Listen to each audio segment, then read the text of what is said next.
राज्यातल्या आदिवासी मंत्र्यांना अजूनही आदिवासींचं दुःख कळते का नाही असा प्रश्न या ठिकाणी निर्माण झालेला आहे। आज या आश्रमशाळेमध्ये मी भेटायला आलो असता या विद्यार्थ्यांना अजूनही शालेय गणवेश अजून देण्यात आलेला नाही। त्यामुळं ही भूमिका जर या ठिकाणी शासनाची असेल तर ही निषेध करणारी बाब आहे।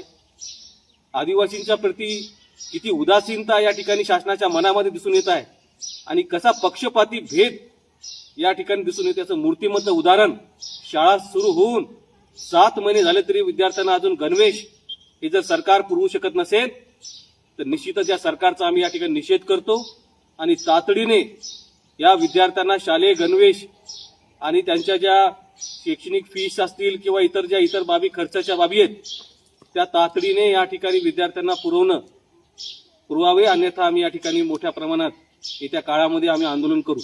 आणि माझी माननीय मुख्यमंत्री महोदयांना विनंती आहे की विकासाच्या गप्पा मारताना थोडंसं आत्मपरीक्षणही आपण या ठिकाणी केलं पाहिजे। आदिवासी मंत्र्यांनाही माझं तेच म्हणणं आहे की कुठेतरी या मुलांना आज त्यांचे ब्लँकेट नाही आहेत किंवा कुठल्याही प्रकारच्या सुविधा ज्या पुरवणार होत्या त्या पुरवल्या नाहीत तरी तातडीने पुरवण्यात याव्या।